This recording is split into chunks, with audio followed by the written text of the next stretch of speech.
박물관으로 들어가는 입구에 이렇게 뮤지엄 오브 로얄 오스터 안내 문구와 로얄 오스터 트레이드마크인 크라운 서클 마크 보입니다.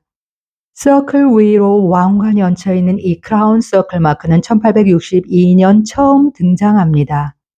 당시 공방의 단독 소유주였던 리차드 빈스는 공방을 새로 재건하려는 야심찬 기획에 따라 공방 트레이드 이름도 우스 로얄 포셀린 컴퍼니 주식회사로 바꾸고 이 트레이드 마크를 처음 선보였습니다. 서클 안에 51이라는 숫자는 우스터 공방의 창립 연도인 1751년을 의미하고요. 숫자를 감싸고 있는 초승달 문양은 우스터 초기 공방으로 사용된 웜스트리 가문의 전통 문장에서 가져왔습니다. 우스터 공방은 플라이트 앤 바 세대부터 꾸준하게 로얄 워런트를 부여받았는데요. 트레이드 이름인 우스터 앞에 로얄이라는 말이 붙게 된 시점은 1891년부터입니다. 빅토리아 여왕으로부터 로얄 워런트를 획득하면서부터입니다. 과거 로얄 우스터 공방이었던 뮤지엄에 왔는데요. 로얄 우스터는 2008년 법정 관리에 들어가고 2009년 완전히 공방이 폐쇄되었습니다. 벌써 26년이 지났습니다. 공방은 문을 닫았지만 대신 박물관은 이렇게 그대로 유지되고 있습니다. 로얄 우스터 박물관은 250년 영국 도자 역사의 산 증거로서 전 세계 콜렉터들의 성지와 다름없는 상징적인 장소가 되었습니다. 해마다 수많은 연구가들과 학생들, 로얄 우스터를 사랑하는 애장가들의 발길이 끊어지지 않습니다. 로얄 우스터 박물관이 1950년대 처음 개관했을 당시엔 소규모였지만 이후 로얄 우스터 회장을 지냈던 찰스 윌리엄 다이슨 패린슨이 사망한 후 그의 아내가 남편의 소장품과 기존 박물관의 전시품을 통합하여 더욱 큰 규모의 다이슨 패린슨 뮤지엄이 문을 열었습니다. 그리고 공방 폐쇄 후 다시 로얄 우스터 뮤지엄으로 이름을 바꾸고 현재와 같은 모습이 되었습니다. 박물관 탐방 시작해 볼까요? 문이 열리고 로얄 우스터 황금 세대 작가들과 만나는 순간 직접 눈으로 마음으로 담는 시간 여행. 로얄 우스터 최고 전문가인 헨리 샌든과 그의 아들 존 샌든이 우리를 맞이해 줍니다. 안녕하세요. 브로큰 앤 리스토링입니다. 작품들과의 만남 오늘 저와 함께 감상해 볼까요? 박물관에 들어서면 가장 먼저 반겨주는 아주 큰 베이스가 있습니다. 1892년 제작되어 그의 시카고 세계 박람회에 출품되어 시카고 베이스로 불리웁니다. 시카고 베이스는 로얄 우스터 공방이 제작한 베이스 중에 가장 큰 사이즈이고요.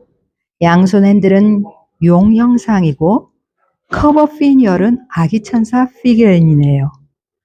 체럽은 베이스 풋에도 걸터 앉아 있는 걸 보게 되고요. 베이스에 그려진 그림은 유명한 작가 에드워드 라비입니다. 에드워드 라비는 1890년대 로얄 우스터의 브러쉬 아이보리 아트 스프레이 원화를 담당한 플라워 페인터였습니다. 브러쉬 아이보리 라인 중에 에드워드 라비 사인이 있는 작품을 만나기가 쉽지 않다고 소개했었지요. 저희 집에도 한 점 있는데 여기서 이렇게 또 만나게 되니 정말 감회가 남다릅니다. 로얄 우스터 작가들은 틈틈이 시간이 나는 대로 이렇게 수채화나 유화를 남기곤 했었는데요. 여기 들어오면서 우리가 보았던 에드워드 라비의 수채화가 보입니다. 박물관은 총 3개의 전시관으로 이루어져 있습니다. 시대별로 1751년에서 1830년대까지의 작품이 전시된 조지안 갤러리가 있습니다. 1830년대에서 1900년대까지의 작품인 빅토리안 갤러리가 있고요. 그리고 20세기의 작품을 다룬 20세기 갤러리가 있습니다. 1751년부터 2009년까지 로얄 우스터 역사를 한눈에 살필 수 있는 전시품은 도자기와 고증자료, 패턴북 등 총 10만 점으로 추정됩니다. 당연히 전 세계에서 로얄 우스터 소장품이 가장 많은 박물관입니다. 이 자그마한 저그는 여기 박물관의 전시품 중에 가장 오래된 작품으로 생산 연도는 1752년으로 추정되고 연질자기로 제작되었습니다. 독토월 세대는 영국은 경질자기를 만들 수 있는 시기도 아니었을 뿐더러 본 차이나 역시 1790년대 들어와 생산되었기 때문에 우스터를 비롯하여 영국의 초기 공방들은 모두 소프트 페이스트, 즉 연질 자기를 빚었습니다. 중국 패턴이 다채색으로 그려져 있어서 당대 크게 유행했던 중국 자기 스타일을 모방하면서도 조형은 독특하게도 육각 쉐입 보디에 프랑스 로코코풍의 화려하고 과감한 조형성이 함께합니다. 이 크림보트는 식사 후 디저트 코스에 서빙되는 과일들 위에 붓는 설탕이 들어간 크림을 담는 용기로 쉐입이 보트 같다고 해서 크림 저그나 크림 이어라는 용어 대신 크림보트라 했고요. 백마크로 위고니아가 압임되어 있는데 위고니아라는 단어는 우스터의 라틴어 표기라고 합니다. 크기는 작지만 아마도 여기 우스터 박물관 소장품 중 최고의 보물 중 하나일 듯합니다. 저는 지금 가장 비싼 장식 접시 앞에 서 있습니다. 영국 세라믹 페인터 중에서 최고의 손으로 평가받는 리젠시 아티스트 토마스 박스터의 작품 사라 시던스 플레이트입니다. 토마스 박스터는 리젠시 시대 우스터의 플라이트 바 앤 바 공방과 이후 로버트 챔버레인 공방에서도 활동했었는데 이 사라 시던스 플레이트는 플라이트 바 앤 바 공방에서 1814년에 제작되었습니다. 그림의 주인공 사라 시던즈는 런던 드루리 레인 극장 소속으로 당대 최고의 비극 배우로 명성을 얻었던 인물입니다. 뛰어난 연기력과 심도 깊은 표정으로 초상화의 대가 조슈아 레이놀즈 작품의 비극의 뮤즈로도 등장합니다. 토마스 박스는 드루리 레인 극장을 자주 방문하며 스케치 작업을 수행했지만 무엇보다 조슈아 레이놀즈 작품에 큰 영향을 받습니다. 토마스 박스터의 사라 시던즈 플레이트는 딱 2장만 제작되어 여기 전시된 것과 다른 하나는 런던 V&A 박물관에 전시 중에 있습니다.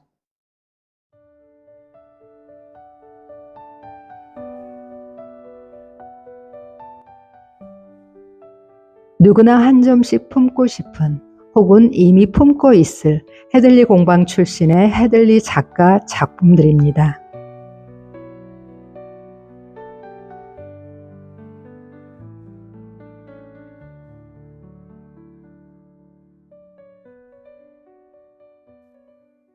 저는 지금 오온 베이스 앞에 서 있습니다. 오온 베이스는 특별히 1893년 시카고 세계 박람회 출품을 위해 제작되었습니다. 조지 오온이 제작했던 투각 방식의 더블 웰 자기 중에 가장 큰 사이즈입니다. 베이스는 벌집 모양의 육각 쉐입 구멍이 무려 5,300여 개 정도 있고요. 전체 모든 공정이 수작업으로만 이루어져서 제작 기간만도 수개월이 걸렸다고 합니다. 헨리 샌들은 도자 역사에서 아마도 가장 만들기 힘든 작품 중 하나라고 평가했는데 점토의 투각을 성형하려면 굳어지기 전에 공정이 이루어져야 하는데 그 긴 시간 동안 작업이 가능할 수 있는 비법은 오직 오온만이 알고 있었다고 합니다. 박람회에 붙여진 가격표는 126파운드였는데 현 시세로 환산하면 약 6,800만 원 정도라고 합니다. 마침내 더들리 서비스 앞에 와 있습니다. 19세기 후반 로얄 오스터의 기술력과 장식 예술의 정점을 보여주는 작품이라면 두말할 여지가 없이 이 더들리 서비스일 것 같습니다. 더들리 서비스로 이름 붙여진 이 본차이나 에그쉘 티에어 세트는 우스터시로부터 의뢰를 받아 1865년 제작되어 더들리 백작 부인의 결혼 예물로 헌사되었습니다. 작품에 완전 매료된 더들리 백작은 이후 대중을 위해 같은 디자인의 복제본 제작을 요청했고 이에 따라 제작된 복제본은 1867년 파리 박람회에 출품되고 그 후 여기 박물관에 자리를 잡고 있습니다. 기물 전체는 금장이 덮여 있고 그 위로 토커이즈와 골드 에나멜 주얼드 데코가 마치 보석돌처럼 정교하게 배치되어 있습니다. 이 모든 공정은 공방의 최고 길더였던 사무엘 램포드의 손에 의해 완성되었고 중앙의 더들리 백작 부인의 초상화는 역시 당대 최고 페인터였던 토마스 캐로월의 손에 의해 그려졌습니다. 10만 점에 이르는 박물관 전시품 중에서 저에게 하나만 고르라면 더들리 서비스로 저는 주저하지 않을 것 같습니다.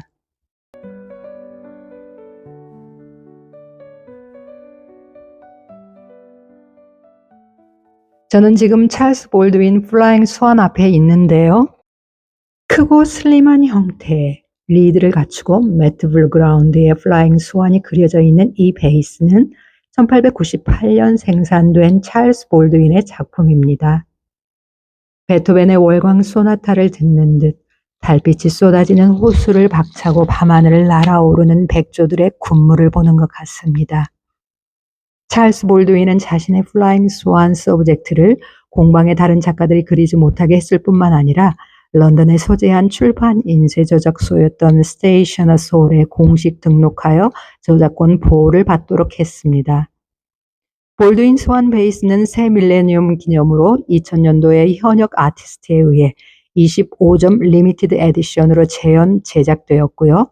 제작에 참여한 작가는 셀리 우드와 길더 폴 윌슨입니다. 놀랍게도 저희 블로그에서도 그중 한 점을 소개할 수 있었습니다. 무한하게 빨려 들어가는 미스티시즘 풍경으로서의 하일랜드 캐틀 풍경입니다. 저 뒤에 작품을 보면 존 스틴톤 작품이고요. 그 앞으로 보이는 따뜻한 색감의 이 작품은 해리 스틴톤 작품입니다. 가장 먼저 로얄 오스터 하면 떠오르는 게 무엇이냐고 많은 분들에게 물어보면 아마도 폴름 프루트라고 대답할 것 같습니다. 늦가을 습한 들녘에 나뒹구는 과일들을 주제로 그려져 있는 폴름 프루트 서브젝트. 폴름 프루트는 20세기 로얄 오스터를 있게 할 만큼 가장 인기 있는 생산 라인이 되었고 이에 따라 뛰어난 프루트 페인터들이 대거 등장합니다. 그리고 이 옥토컵슨의 플라터가 바로 폴름 프루트의 첫 출발이었던 것이고요. 로얄 오스터는 한 지역 농장으로부터 제작 의뢰를 받게 되는데 새로 수확되기 시작한 자두의 일종인 퍼슈어 플럼의 출시를 기념하기 위한 일종의 홍보용 커미션이었습니다. 제작을 맡게 된 작가는 옥토컵슨으로 그는 이전에는 볼 수 없었던 새로운 차원의 감각과 사실성이 표현된 그림을 완성하였습니다. 색의 질감과 농담의 깊이를 창출하기 위해 무려 7번 소성이 이루어지는 등 그렇게 폴름 프루트가 1880년에 첫 세상에 나오게 되었습니다. 작가들의 페인팅이 한 번이 아닌 가마에서 여러 차례의 공정을 통해 빚어진 한 작품마다에서 깊은 영감을 받는 시간이 되었기를 바랍니다.